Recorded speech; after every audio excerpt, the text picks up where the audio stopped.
You are listening to PastThink.com audiobook. Please like and subscribe, thank you. Chapter 83. An indisposition in the imperial bedchamber calls for a family visitation. While insubordination in the inner apartments reveals Baochai's long-suffering nature. It was told in our last chapter how Daiyu's visitors, who were on the point of leaving, heard a voice outside the window crying. "What's a little troublemaker like you doing here in the garden anyway? You're nothing but a nuisance." Daiyu immediately let out a great cry. "I can't stay here any longer." She rolled her eyes and gestured with one hand in the direction of the window. The truth is that after all this time, despite grandmother Jia's constant love and protection, Daiyu still suffered from an acute sense of insecurity, of being an outsider in the garden. On this occasion, incredible though it may seem, she had instinctively taken herself to be the target of the old woman's abuse, for the voice was that of an old serving woman, and had immediately set about reconstructing the plot in her mind. Someone, taking advantage of the fact that she was an orphan, had sent this woman to insult her in public. She was being persecuted. The sense of injury, the unfairness of it, were more than she could bear. Another fit of sobbing left her unconscious. "What's the matter, miss?" Nightingale was in tears herself. "Please wake up." Tan Chun also called out in an effort to rouse her, and eventually Daiyu came round. She could not speak, and her only explanation was another gesture towards the window. Tan Chun understood. She opened the door and went outside, to discover the old woman, with a stick in her hand, chasing a scruffy little maid. "I'm trying to get on with my gardening," she was grumbling. "You've no business to be here. Just wait till we get home and I get my hands on you. I'll learn you." The little girl merely cocked her head, stuck a finger in her mouth, and stared at the old woman with a cheeky grin. "Have you both taken leave of your senses?" exclaimed Tan Chun severely. "How dare you use language like that here?" When the old woman saw who it was, she pulled herself up smartly and answered with her most ingratiating smile. "It's my daughter's girl here, Miss Tan Chun. She would follow me over, you see, and I knew she'd only be a nuisance, so I was shooing her along home. Dearie me, if I'd stopped to think where I was I'd never have dared raise my voice, I'm sure." "That's quite enough," said Tan Chun. "Off you go, both of you. Miss Lin is not feeling very well today, so hurry up and go." "Yes, miss. Straight away, miss." The old girl bustled off and her granddaughter went running after her. Returning indoors, Tan Chun found Xiangyun holding Daiyu's hand and crying helplessly, while Nightingale was supporting her mistress with one hand and using her free hand to rub her chest. Slowly the life returned to Daiyu's eyes, and she looked up. Tan Chun smiled kindly. "Did you take offense at what that old woman said?" Daiyu answered with a feeble shake of the head. It was her own granddaughter she was shouting at, Tan Chun went on to explain. "She told me all about it. People like her are the end. They never know when to hold their tongue." Daiyu sighed and held Tan Chun's hand. "Oh Tan," she cried feebly, but could say no more. "There, you mustn't start worrying," said Tan Chun. "We're cousins and cousins should stick by one another. That's why I came to see you. Besides, I know you're a bit short of help. Listen, all you have to do is take your medicine like a good girl, and look on the bright side a bit, and you'll soon start to build up your strength. And then we can start having meetings of our poetry club again, and everything will be fine." "Tan's right," echoed Xiangyun. "Won't that be fun?" "Oh, if only you knew," sobbed Daiyu. "I feel so weak. I don't think I'll ever pull through." "That's no way to talk," said Tan Chun. "We all fall ill, we all have our troubles. There's no cause for you to be so pessimistic. Be sensible and have a good rest now. Yun and I had better go over to Granny's. We'll come and see you again later. If there's anything you need, tell Nightingale, and I'll send it over for you. Tan, when you see Granny, you won't say I'm very ill, will you? Please. Tears were streaming down Dayu's face as she spoke. Just curtsy for me and say I'm not feeling very well, but it's nothing serious and she's not to worry. Of course. Now don't fuss. Just rest and get better. Tanchun and Xiangyun went on their way.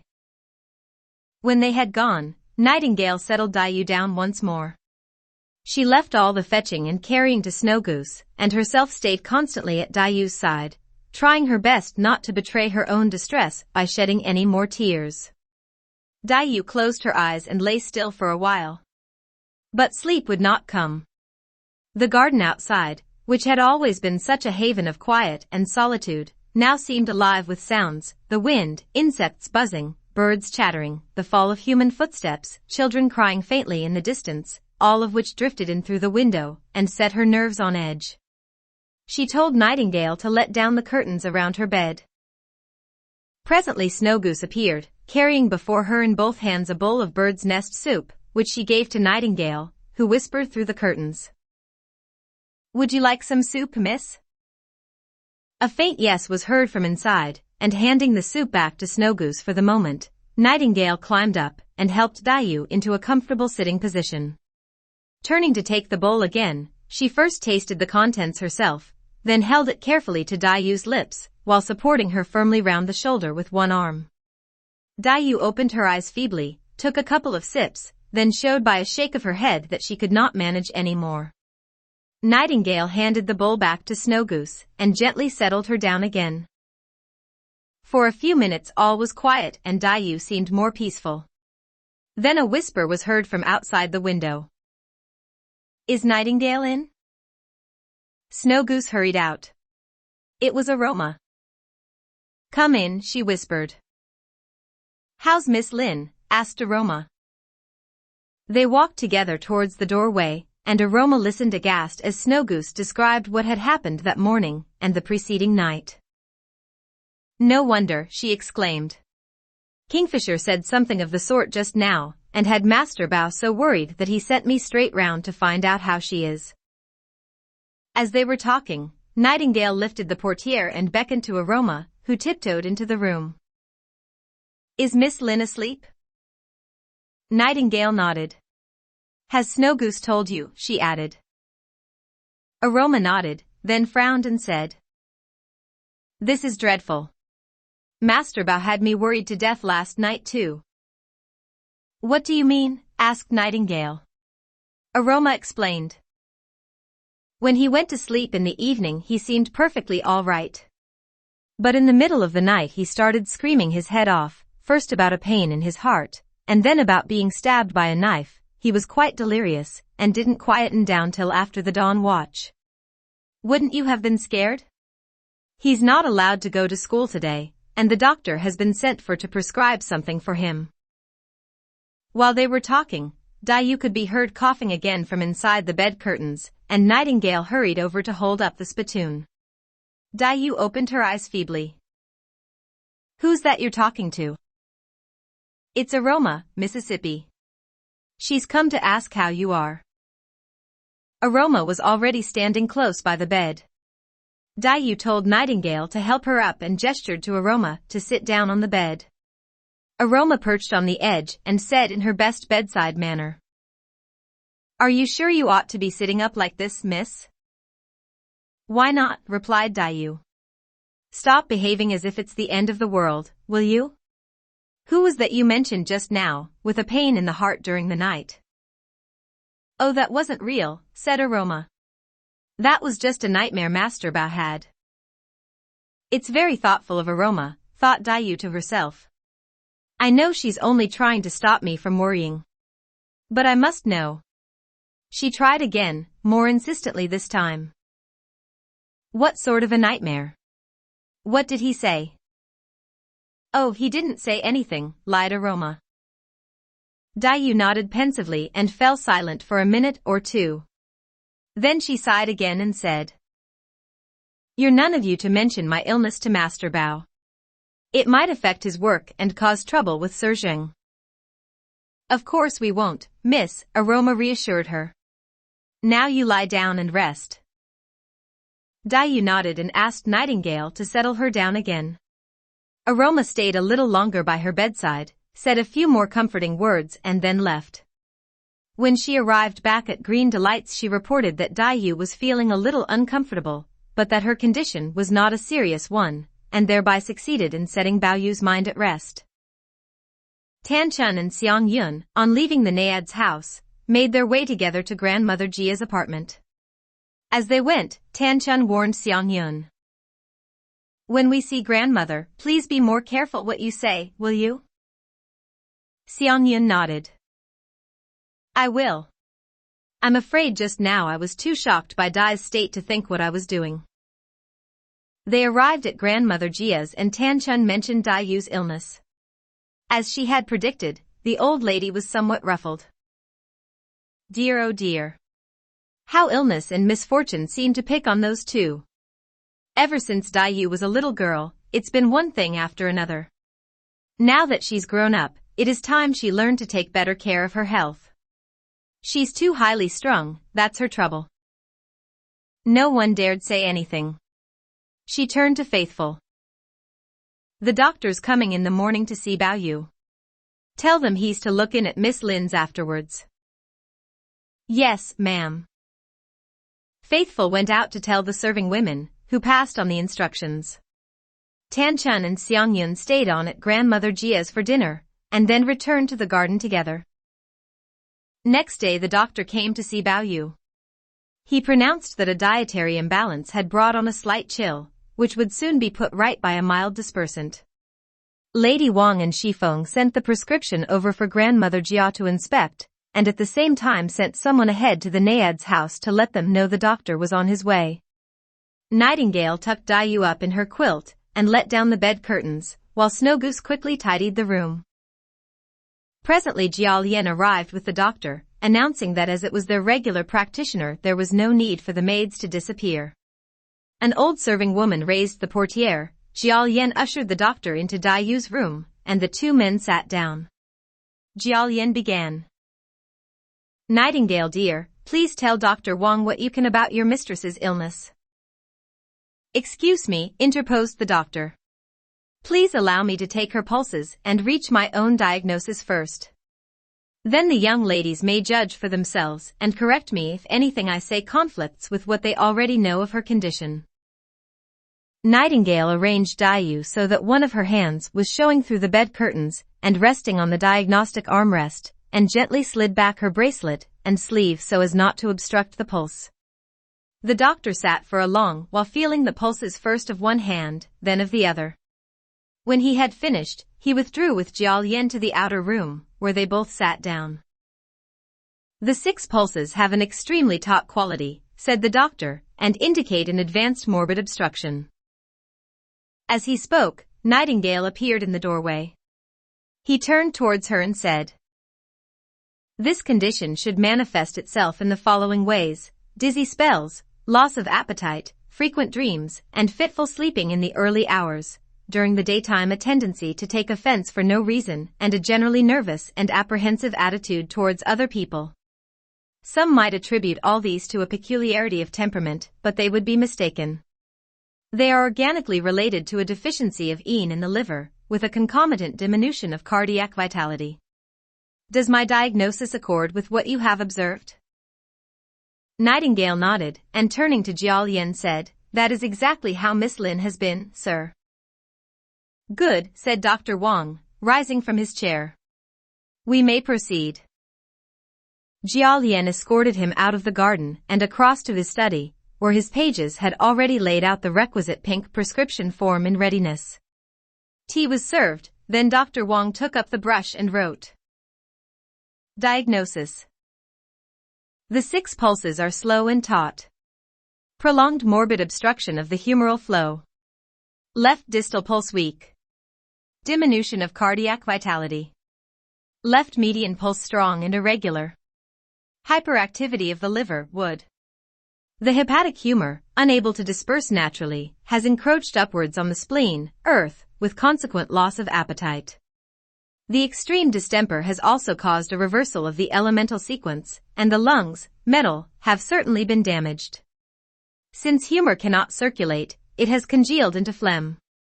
Upsurge and expectoration of blood. Treatment. 1. Sedation of liver. 2. Restoration of lungs.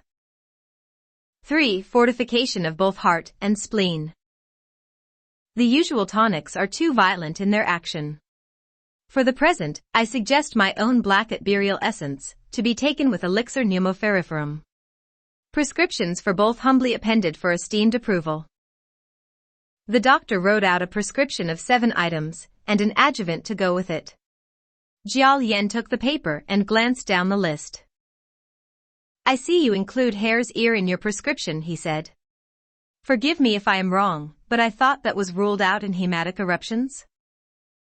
You must be thinking, replied Dr. Wang with a knowledgeable smile, of its emetic properties, which, as is well known, contraindicate this particular herb in cases of hemoptysis or epistaxis. But allow me to inform you that in preparation with turtle's blood, as in my prescription, hare's ear constitutes the only effective remedy we have for draining the humor of the lesser yang periphery of the gallbladder.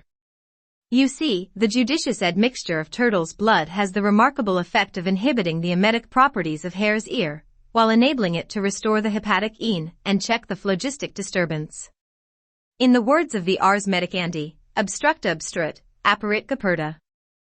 And that at first sight, paradoxical inclusion of hare's ear is none other than the classic stratagem of the loyal counselor befriending the usurper. I see, said Jiao Lian, nodding appreciatively. Thank you for enlightening me, Dr. Wang. The doctor continued. I should like the young lady to take 2 doses of the decoction, and then we shall see whether to alter the prescription, or perhaps try a new one altogether. I have another appointment, so I hope you'll excuse me. I shall call again another day. As Jiao Lian saw him out, he asked. And what have you prescribed for my cousin? Oh, there's very little the matter with him. Another dose of the dispersant I have prescribed should put him right. With these words Dr. Wang stepped into his carriage. Jiao Lian dispatched a servant to purchase the various drugs needed, and went in to inform Shifeng of Daiyu's diagnosis. They had not been talking long when Zhou Rui's wife arrived to consult Shifeng about a few trivial details of domestic management. After listening for a while, Jiao Lian rose to leave. Carry on, Mrs. Zhou, I must be going. With Jiao Lian out of the room, and all remaining household business soon disposed of, Zhou Rui's wife was able to come to the real purpose of her visit. I've just come from Miss Lin's, ma'am. I don't like the look of it at all. There's not a spot of color left in her cheeks, and to touch her she's nothing but skin and bones. I tried asking her what the matter was, but she wouldn't speak, just sat there crying. Before I left, Nightingale asked if you could advance them a couple of months' allowance. She said that with Miss Lin so ill, and her so proud anyway about not being beholden to a soul for anything, she'd made bold to ask about it herself.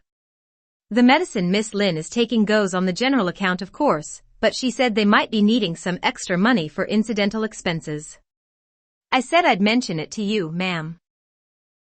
Shifeng lowered her head for a moment, then replied. Oh, very well, I'll send her a few tales to be going on with. There's no need to tell Miss Lin though. I'm against advances on principle. If one person starts, we'll never hear the end of it. Do you remember the scene Mrs. Zhao and Miss Tanchun had about this very question? Besides, as you know, with so many expenses, and so little coming in to pay for them, things are extremely tight at present. After a pause, she continued. Some people are under the illusion that it's all caused by bad management on my part. Some even have the nerve to suggest that I am lining the Wang nest at the Jia family's expense. But you know better, my dear Mrs. Zhou. You've seen far too much of what really goes on to pay any attention to such gossip. Why, I never heard such downright wicked lies in all my days, ma'am, said Zhou Rui's wife. Bless my soul. Where would this great rambling household be now, I should like to know, without you to keep everything running smoothly the way you do? I'd like to see any other lady try to take it on. Why, a grown man with 6 arms and 3 heads would crumple under the strain of what you have to bear, for certain sure. There's no justice left in this world. Suddenly she broke into a cackle of laughter.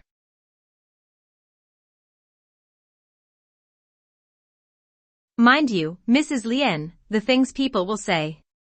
The other day when Mr. Zhou came home from town, he told me how people are all talking about us, trying to guess just how rich the family is.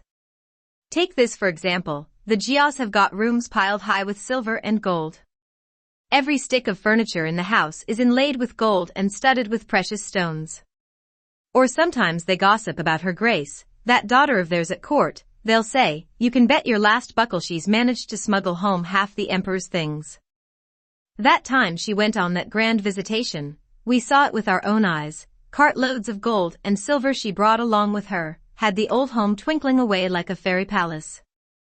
And when the family laid on that big do at the temple, which must have cost them a fortune, they didn't bat an eyelid. Those lions outside the main gate are solid jade, and they've a golden kylon in the garden, used to be 2, till one was stolen. You'd expect the ladies to be grand of course, but in that setup the maids are quite as genteel and ladylike as the ladies themselves. They never do a hand's turn, just lounge around drinking wine, playing music, or perhaps a little chess, or doing a spot of leisurely painting now and then. There's never any shortage of others to do their work.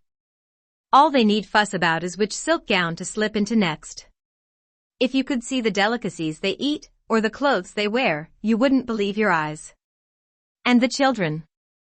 So pampered, if they were to ask for a moonbeam someone would be off to fetch it down for the pretty little darlings to play with. There's even a song about us. Moneybags ning. And rolling rong.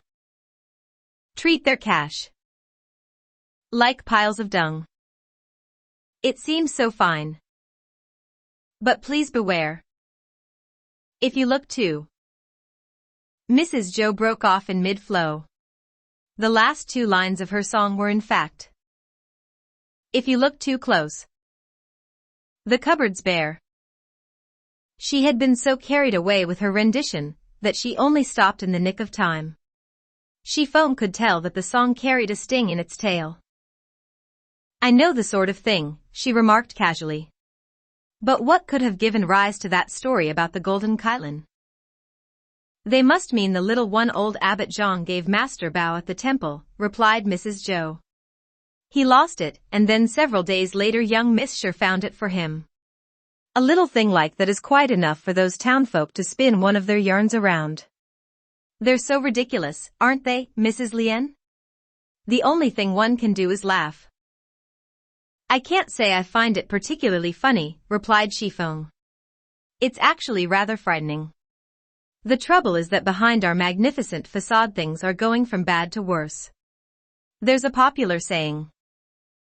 Fattest pigs make choicest bacon. Famous men are for the taking. And our fame has been won under false pretenses anyway. Sometimes I worry a great deal where all this will lead to. I understand your concern, ma'am, said Mrs. Zhou. But talk like that has been going round town for over a year, in the tea-houses and wine shops, in every alleyway. It's too late to stop it now, isn't it? Xueqin nodded. She told Patience to weigh out a few taels of silver, and gave them to Mrs. Zhou. Take these to Nightingale. Say it's just a little extra from me to help out. If she needs to make any purchases out of common funds, she mustn't be afraid to say so. No more talk of advances, though. I know Nightingale is a bright girl, and will understand what I mean. Tell her that when I've a free moment I'll be over to see Miss Linier. Zhou Rui's wife took the money and departed to carry out these instructions. No sooner had Jia Lian left Xueqin closeted with Zhou Rui's wife than he was accosted by a pageboy with an urgent summons from his father, and was obliged to go straight over to Jiaxi's apartment. I've just got wind of the fact that someone at court is ill, Jiaxi explained. A senior consultant and 2 orderlies from the College of Physicians have been summoned to the palace, which indicates an illness in His Majesty's immediate entourage. Tell me, have we had any news of Her Grace the past few days? None, replied Lien. Go and ask your uncle, and check with cousin Jen, said Jiaxi. See if they know any more about it. If not, then send someone to inquire at the college. We must find out what is going on. Yes, father. Jia Lian pursued both lines of inquiry simultaneously, dispatching one of his men to the college, while he himself set off in haste to find Jia Zheng. Where did you hear of this? Asked Jia Zheng, after listening to Lian's account of the story. From father, just a minute ago. Well, you and cousin Jin had better go straight to the palace, and see what information you can glean there. I have already sent someone to the college, replied Lien, to see if there is any news. I'll go to the Ning side and fetch cousin Jin. He had no need to go as far as Ninghua House, however, since cousin Jin was already on his way over. Yes, I'd heard the same rumor myself, remarked Jin, as Lien told him the story, and the two of them walked together towards Jia Zheng's study. I was just on my way to consult your father and Uncle Zheng about it. By the time they arrived, Jia Zheng's attitude had become somewhat more philosophical. If it is her grace, he advised them, we are sure to be informed sooner or later. Meanwhile Jiaxi had joined the gathering. At noon, the four of them were still waiting for Jia Lian's messenger to return with news from the college, when one of the janitors came in to report the arrival of two palace eunuchs, with an imperial communication for Sir Shi and Sir Zheng. Show them in, ordered Jiaxi, and he and his brother went out to greet them at the inner gate. They knelt Manchu style, and did homage as her grace's most humble servants, before ushering the imperial delegation through the gateway, and across the courtyard to the main reception hall, where they begged them both to be seated. One of the eunuchs rose to his feet and said, Your daughter, her grace the imperial concubine, having been somewhat indisposed of late, it is His Majesty's pleasure that 4 ladies of her family should visit the imperial bedchamber tomorrow. Each lady is to be permitted a single maidservant in attendance. Male relatives are to proceed as far as the inner gate and present their cards. They may not proceed any further, but are to do homage and await any further instructions outside the gate. Appointed time of arrival is 9 a.m., departure to be completed by 5 p.m. Jia Zheng and Jiaxi and all the others present received this edict standing. When it was concluded, they sat down once more and offered the eunuchs tea, after which the imperial party took its leave. The 2 senior brothers saw them out as far as the main gate, and then went in to report to grandmother Jia. "4," queried the old lady. "Your 2 ladies and myself makes 3. Who can the 4th place be for?" There was a momentary pause.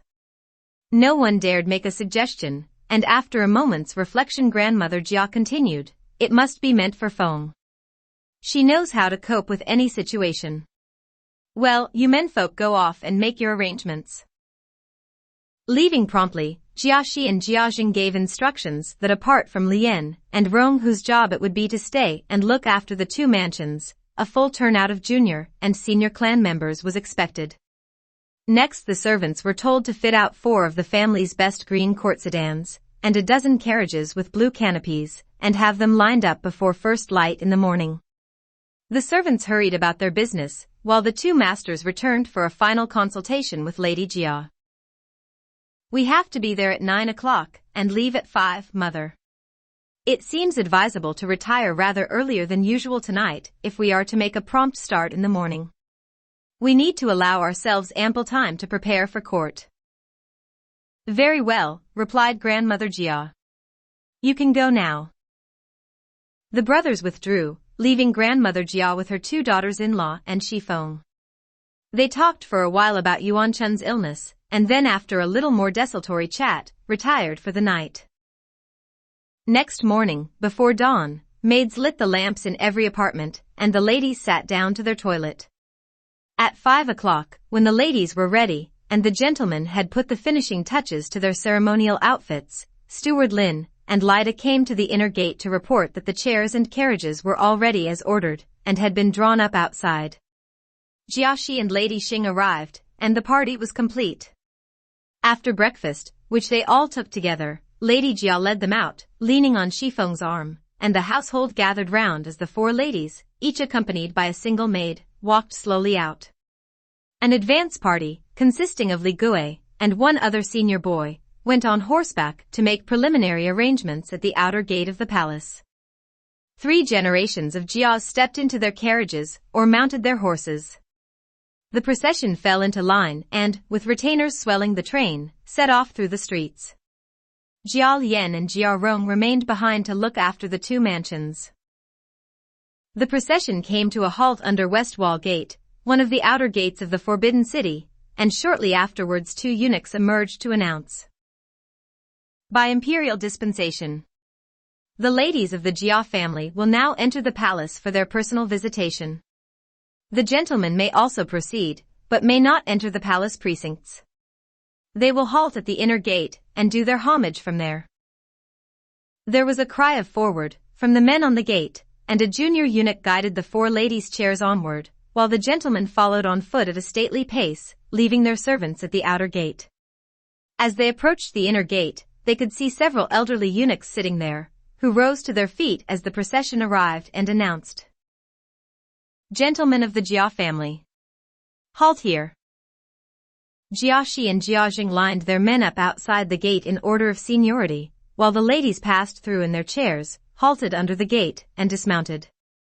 A new escort of junior eunuchs now presented itself, and the Jia ladies, each leaning on a maid's arm, continued on foot through the inner precincts of the palace, until they saw before them the lavishly ornamented facade and brilliantly glazed roof tiles of the imperial concubine's bedchamber. 2 young ladies in waiting stepped forward to inform them that the only formality required would be a curtsy. Expressing their humble appreciation for this favor, the visitors approached the bed and curtsied in turn. Yuan Chun bade them be seated, which they did after a polite show of reluctance. She spoke first to Grandmother Jia. "Have you been keeping well?" Leaning on her maid, the old lady rose shakily to her feet and replied, "Thanks to your Grace's beneficent aura, I am still in good health."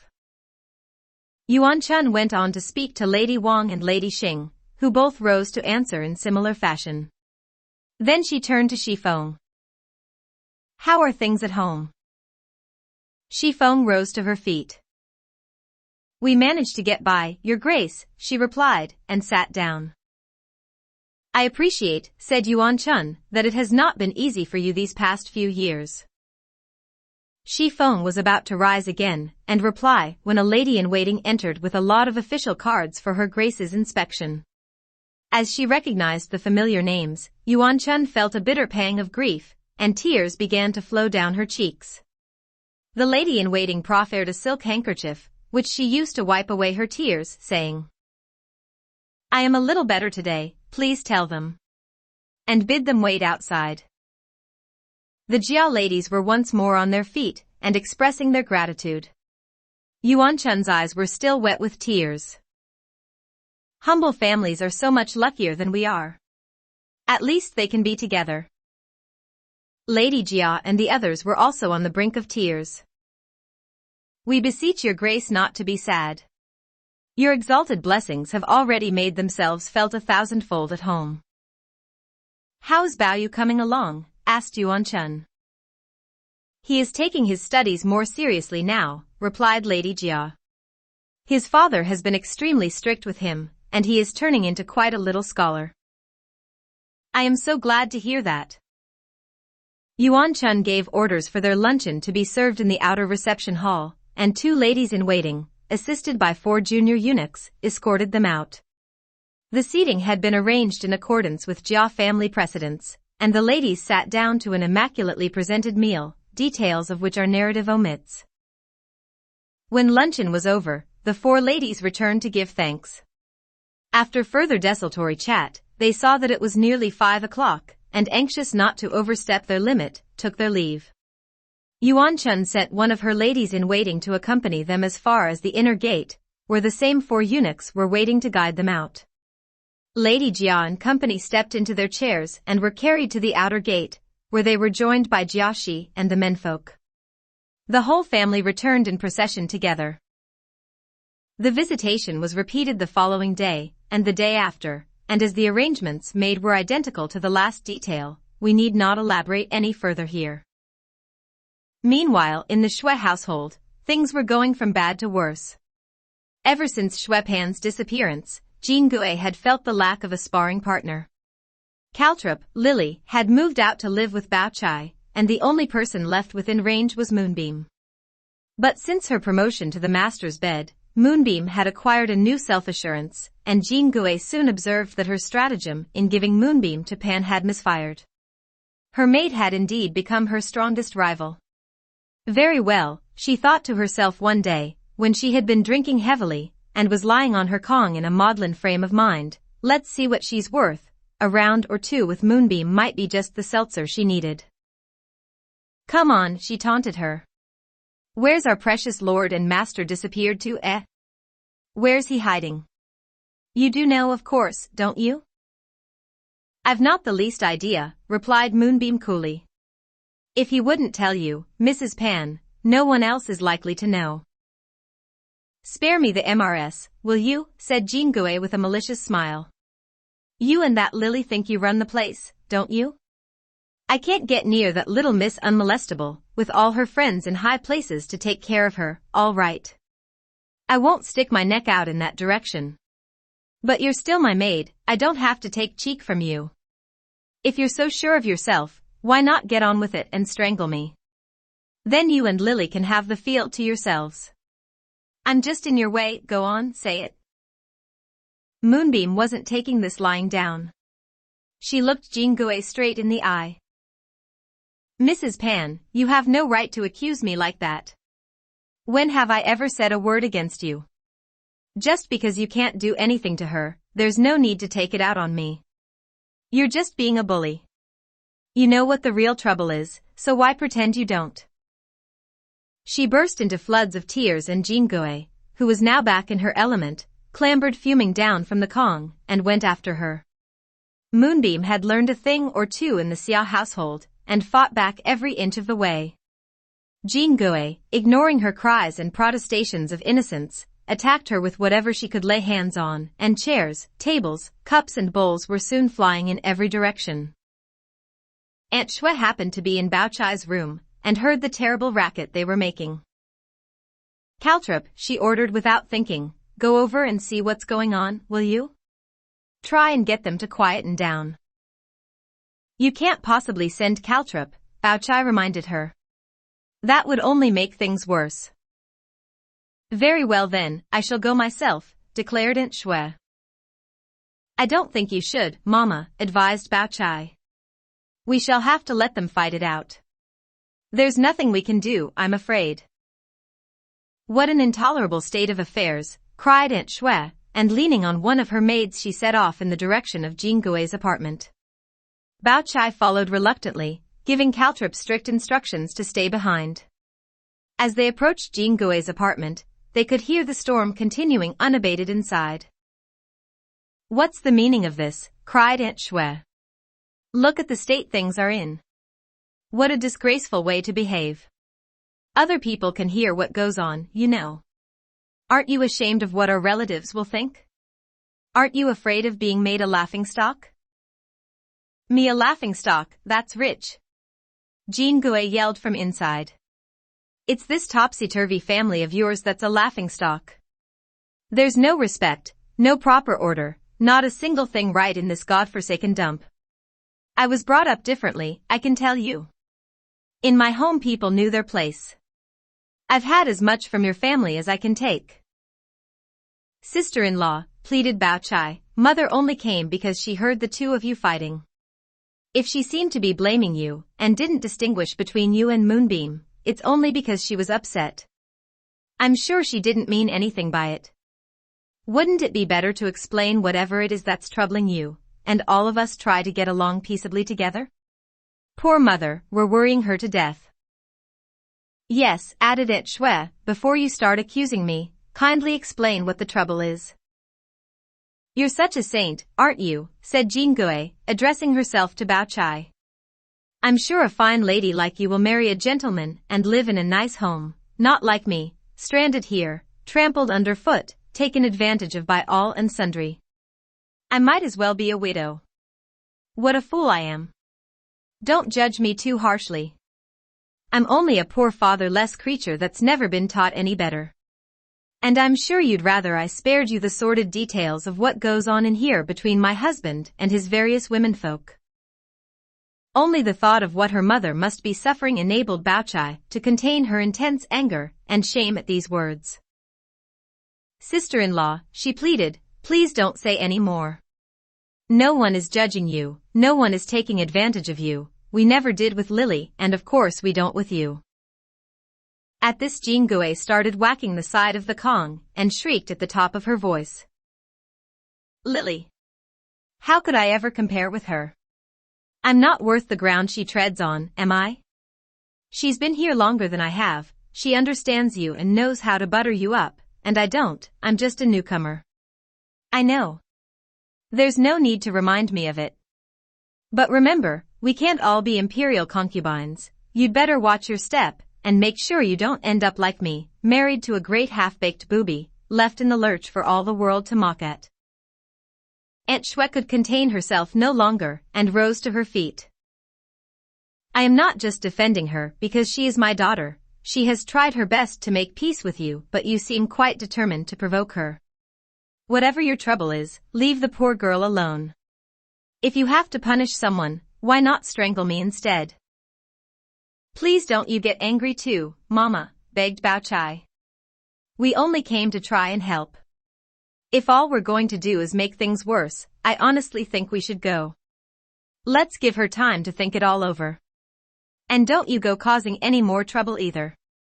This last remark was addressed to Moonbeam. And so the two of them left and returned to their own apartment. As they crossed the courtyard, they saw one of Lady Jia's personal maids coming out to greet them with caltrop. Which way did you come? Asked Aunt Xue, adding, I hope Lady Jia is well. Very well, thank you ma'am, replied the maid. Her old ladyship asked me to send you her best regards, to thank you for the lychees you sent the other day, and to congratulate Miss Qin on her engagement. How long have you been here? Asked Bao. Quite a time, was her reply. The color rose in Aunt Xue's cheeks when she realized how much the maid must have overheard. I'm afraid we've been having some dreadful scenes here recently, she said. We must be a laughingstock over on your side. Oh ma'am, it's nothing serious, said the maid. Every family has its little troubles. That's as natural as plates clinking in a picnic hamper. You're worrying too much. She went inside with them and sat for a while before returning to Grandmother Jia's. A moment or two later, Bao was busy giving Caltrop some instructions when suddenly Aunt Xue cried out. Ai! My chest! She lay down on the Kong, sending Bao and Caltrop into a great state of panic. But if you wish to know the outcome, you must turn to the next chapter.